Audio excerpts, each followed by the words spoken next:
Nearly 20 million new jobs were created during the recovery, increasing U.S. civilian employment by almost 20%. Unemployment fell to 5.3% by 1989 from its high of 10.8%.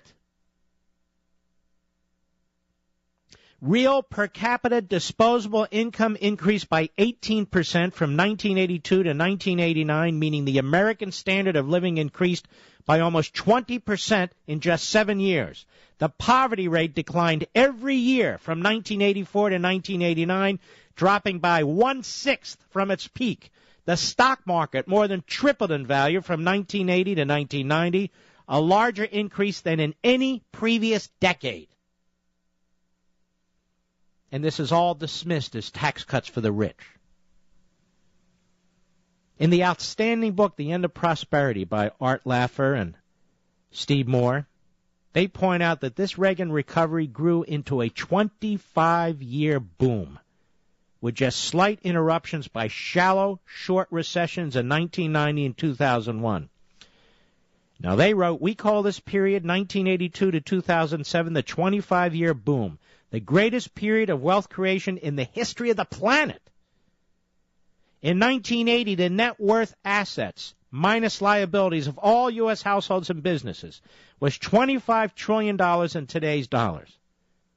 By 2007, net worth was just shy of $57 trillion. So adjusting for inflation, more wealth was created in America in a 25-year boom than in the previous 200 years combined. Now, what's so striking about Obamanomics is how it so doggedly pursues the opposite of every one of these planks of Reaganomics. Instead of reducing taxes, Obama is committed to raising the top tax rates of virtually every major federal tax. As already enacted into current law in 2013, the top two tax rates will rise by nearly 20%, counting as well Obama's proposed deduction phase-outs, which Boehner has gone along with. The capital gains tax will soar by nearly 60%, counting the new Obamacare taxes going into effect. The total tax rate on corporate dividends will increase by nearly 3 times. The Medicare payroll tax would increase by 62% for the nation's job creators and investors.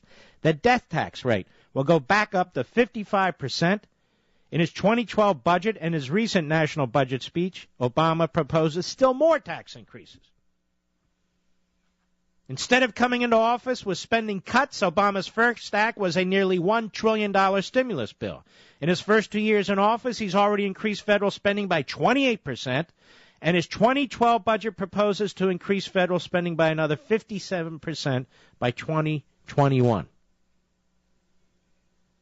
While the Reagan recovery averaged 7.1% economic growth over the first 7 quarters, you got that? It averaged 7.1% growth over the first 7 quarters. The Obama recovery has produced less than half, 2.8%, with the last quarter dismal.